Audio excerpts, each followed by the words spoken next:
Hi and welcome to our next instalment looking at the amazing book of Revelation and trying to deal with the main characters in the book of Revelation, which is what I want to try and do today. Because as I said, I'm not trying to go into it verse by verse, and I'm not trying to go into a major amount of depth. I want to give an overview and help you to get a handle on this so that you can go back and look at it yourself and really understand it much more clearly than you would have had without this. And again, I say I'm not trying to come strongly from any one angle. I haven't got it all worked out, and I'm sure no one else has either. And if they tell you they have, then I'm a little bit concerned, because there are so many views on this and all of them are relevant, and even the main views, you can cut them up into slightly altered ones. So, let's look at this. I'm in the front room today, normally do this in the study, but it's so dark in there today, so I'm a little bit blinded by the window, but it's better than being in the dark. You can see me at least, and if you want to, and you can listen to this. So, main characters of Revelation. Such a lot of debate around the characters. This is going to be a heavy one. I'm going to try and make it as easy and as light as I can. So we've already talked about the lamb and the lion and the throne scene and so on. So a lot of the characters in there we've talked about and so on. In chapter 12, we see a cosmic battle going on. We see the dragon, who of course is Satan, has clearly shown us that, who's beaten by the woman and her seed, her offspring. And it's a picture of the Messiah and his people. Very, very clear here. John is showing the 7 churches that they're in a battle. It's a spiritual battle. It's like he's showing them what's going on in the heavenlies and what you're facing, the tribulation you're going through, the struggles you're having. That's all part of what's going on in the heavenlies. And there is this battle going on. There's a real enmity between the dragon or Satan and God's people. And we know this, don't we, anyway? It really all harks back to Genesis, doesn't it? Genesis chapter 3 and verse 15, where it says, helps if you've got the right bit. Oh, I'll put it here. I will put enmity between you and the woman, and between your seed and her seed. He shall bruise your head, and you shall bruise his heel. There's that enmity going on, and it's so clearly there. And Paul reminds us, doesn't he, in Ephesians 6, verse 12, that our battle is not against flesh and blood, but against principalities and powers. This is so shown in this chapter. And it's like John is drawing back the curtains on a battle that's going on. And then you get into chapter 13, and it's like it's the same conflict, but it's showing what's happening on earth, if you like. It's the earthly, the political battle and so on. It's based very much on the same sort of thing in Daniel's chapter 7 through to 12, and you can see some of the same characters in there. And you've got 2 major beasts mentioned in here who empower the dragon. One represents military power, and the other represents economic or political power. And they exalt the beast as being, that's what exalts the beast as being divine. And we see a sort of unholy trinity here. It's interesting that it is almost the opposite, the anti of the Trinity. We've got Father, Son and Holy Spirit, while here you've got the dragon, the Satan, who is the all-powerful one, is the one with power and authority, and he gives his power and authority to the second beast. And they are both worshipped. The first and the second beast are, well, the dragon and the beast are both worshipped, and the third is speaks for the second. So rather like the Holy Spirit, it's this anti thing coming through all the time, the anti-Trinity, the opposite and unholy Trinity. And all the figures in this picture resemble the same figures in Daniel 7, or the same idea in Daniel 7.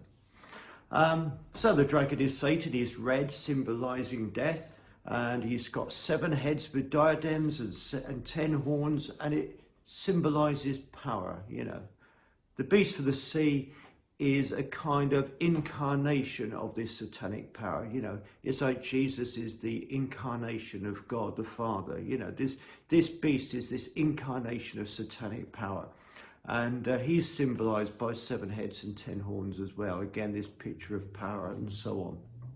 And the beast recovers from a mortal wound, which probably is the whole reference here is possibly to Nero. Is very, very interesting. I didn't realize this. We think today is all about conspiracy theories, don't we? But even all these years past, there were conspiracy theories, and there was a conspiracy theory that Nero was going to come back after he died. He committed suicide in AD 69, and the view was that he would come back, and they were always looking for Nero to come back. It was called the Nero Redivivus legend, if I've pronounced that right, the Nero Redivivus legend.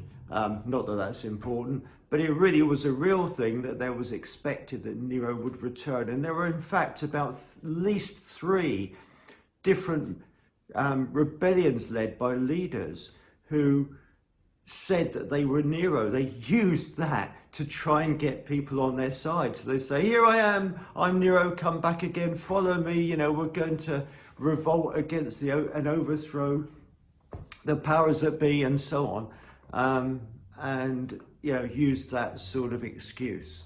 So, yeah, nothing new under the sun, as they say. And probably John's hinting at that, of course, because Nero and the Roman rule is very much at the back of this. He's the whole thing, the Babylon influences in there as well. He's trying to get across, he's trying to put it in a hidden way, that this is the evil that they are facing at that time. So most interpreters would say that the first beast from the sea is in fact the Roman Empire or a Roman emperor, probably Domitian, who would have been around at the time, quite probably. There's some debate over that, but you know, this is the Roman power. He comes from the west, from the Aegean Sea, so the whole picture is the Roman Empire coming against God's people. The second beast for the land is local land and local, and so it's the local elites, the powerful elites, probably those who support the imperial cult of Rome. And the mark of the beast may in fact refer to some sort of imperial seal or image. So nations are to show allegiance to the beast by having this seal. Notice the seal is on their heads and on their hands. Their head linking to your thought life, your hand to your actions. It is an anti-Shema. Now the Shema, of course, is in Deuteronomy. Again, we've got an anti here. So whereas we had like an anti-Trinity, here we have an anti-Shema. Let me read you the Shema. You'll know what it is if you don't know already, but I'll read it to you. Deuteronomy chapter 6, verses 4 to 8, where it says, "Hear, O Israel, the Lord our God is one. You shall love the Lord your God with all your heart, with all your soul, with all your strength. And these words I command you today shall be in your heart. You shall teach them diligently to your children, and shall talk of them when you sit in your house, when you walk by the way, when you lie down, and when you rise up. You should bind them as a sign on your hand, and they shall be as frontlets between your eyes. You shall write them on the doorposts of your house and on your gates." Okay, anti-Shema. On the hand, on the head. What you think about, what you do, and of course, you know, on your gate, it's like, this is what your house should be. This should be what your family is connected to. So we've got this mark of the beast, this anti-Shema, and symbolically 666, oh, how much talk about that, but is to be understood as a parody of perfection. If 7 in the Bible stands for perfection, completeness, and so on, so 777 in a sense, would be God, would be perfection. 666 is somebody trying to attain to God, trying to attain to that perfection, trying to be God, trying to take God's place. Therefore, it is somebody who is trying to embody utter perfection, and in that sense is utterly evil, because they're trying to be God, setting themselves up as God. Okay. And also, you've probably heard this as well, but numbers in Hebrew and in other old languages such as Greek and Latin can also be interpreted into letters. And it's called the gematria. It's an ancient practice and very well known. And so, you can take numbers and make them into letters. So, and the other way around, of course. So people have tried to take the letters of names and try to see some evil beast, this 666 in these letters and so on. So candidates for being this 666 have been many over the years, which is why I say to you, be so careful. Because we can find almost anybody, if we're not careful, exaggerating slightly, but almost anybody, and say, well, that's 666, there you go. Adolf Hitler very clearly was 666, because if you took an A as 100, B as 101, C as 102, and so on, then Hitler adds up to 666. We also had other possibilities people have come up with. Henry Kissinger, if you can remember back that far, Ronald Reagan, often presidents of the United States, but I'm sure there's others have come in, Bill Clinton, and even Barack Obama more recently as well. People have found the number system to work for each one of those.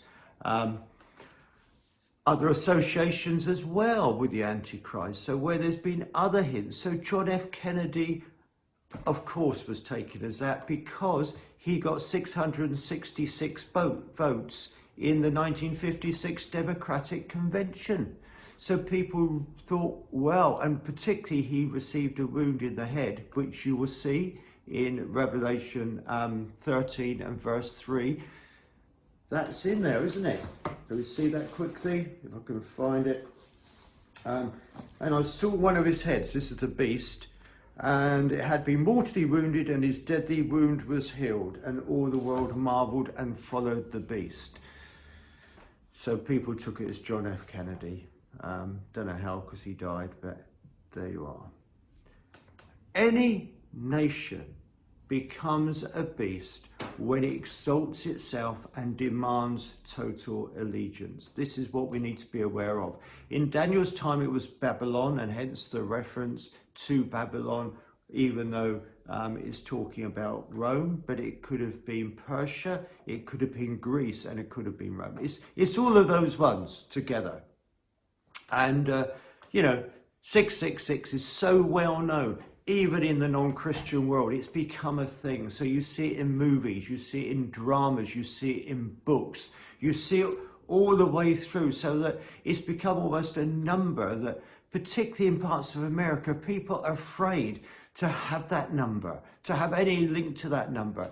Apparently some years back, there was a town in Louisiana that their telephone code, that they were told that they could change their telephone code from 666 to 749 because of its connotations. The Antichrist, got to talk about the Antichrist. I don't know why in a way, because there is no mention of the Antichrist in Revelation, not the word. Now people say the Antichrist is in there, and 666 is the number of the Antichrist, but it doesn't actually say that, and the name is not in there. So here's a challenge I want to throw out to you. Is there actually a person known as the Antichrist that's going to be coming? Is there going to be that person? This is a question. You know, there are only 4 references to the name Antichrist in the whole of the Bible. They're in John's letters, and they're all in 1 John and 2 John. And he says in all of those references that Antichrists have already gone out into the world. So if we're looking for an Antichrist now, like people looking at Barack Obama or John F. Kennedy or whatever, if we're looking for an Antichrist now, we have to be aware that Antichrists have already gone out into the world and that there is a spirit of Antichrist. I want to say to you that it's quite possible that the Antichrist spirit is a spirit that can embody anyone that has that attitude, that is, it sets themselves up against God and against his people. That is an Antichrist attitude, and it can be part of people, it can be part of a system, part of a government, a country, and so on. And so, yes, there are going to be people, but not one. We don't have to look necessarily for one key person, because that's too easy. It's like, oh, if I look out for one person, it will be obvious. This is the beast. This is the Antichrist. So people thought it was obvious with all those people I mentioned. It's going to be obvious it's them.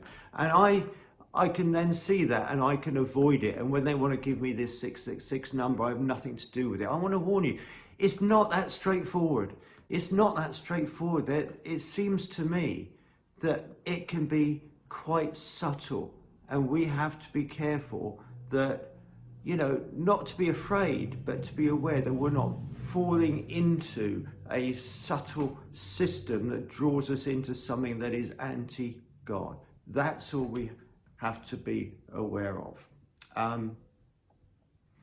Babylon, of course, I've spoken about already. Babylon is shown as the harlot in chapter 17. She's seated on many waters, it says, which probably refers to many people, that sort of authority. And she's also seated on this blasphemous beast that has got 7 heads. And the heads are shown to be 7 mountains, as in Rome's 7 hills. So there's the hint to Rome again. And 7 kings. And, you know, that's really refers probably to the fullness, the completeness of emperors. And Babylon is the opposite of the people of God or the city of God, which we see coming up throughout Revelation. We see the people of God, the city of God, who are shown as the woman in chapter 12, the Lamb's bride in chapters 19 to 22, and of course the New Jerusalem in chapters 21 and chapter 22. So when we're talking about Babylon, the New Testament scholar, just so we don't just focus on one thing, he said this. The New Testament scholar Bruce Metzger said that Babylon is an allegorical, sorry, I'll read that again. Babylon is allegorical of the idolatry that any nation commits when it elevates material abundance, military prowess, technological sophistication, imperial grandeur, racial pride, and any other glorification of the creature over the creator. The message of the book of Revelation concerns God's judgments not only of persons, but also of nations, and in fact of all principalities and powers, that which is to say, all authorities, corporations, institutions, structures, bureaucracies, and the like. And even Metzger adds the Christian churches.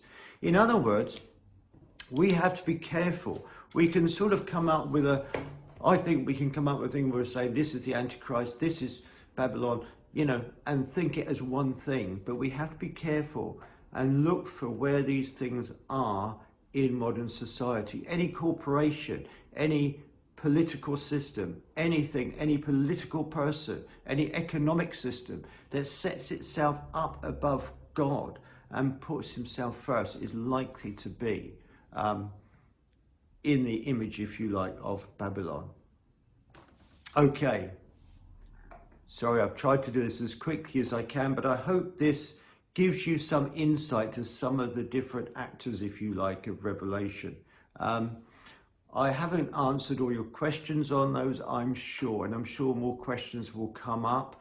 And as I've said before, if anybody says they've got all the answers, then I'd be very, very worried, or everybody is dogmatic about it, because nobody can be absolutely sure. You can have your opinion, you can have your idea, but that doesn't knock out anybody else's, because they all have got something for them. The church is encouraged to fight against spiritual forces in the pages of this book, not literally, not taking up arms, but laying down our lives for the gospel, as our King Jesus has already done, the slaughtered lamb, and in fact he has won. We know that he has already won. So the question is, will he return for a bride who is weak and defeated, or for a glorious, triumphant bride? Are we to hold on until Jesus comes back and rides in and saves us at the last minute? Or are we empowered by the Spirit to share the good news across this world until the Spirit, in the power of the Spirit, so the glory of God covers the earth as the waters cover the sea? Becoming a mature body of believers so that Jesus returns for a beautiful bride. More about that next time. God bless you.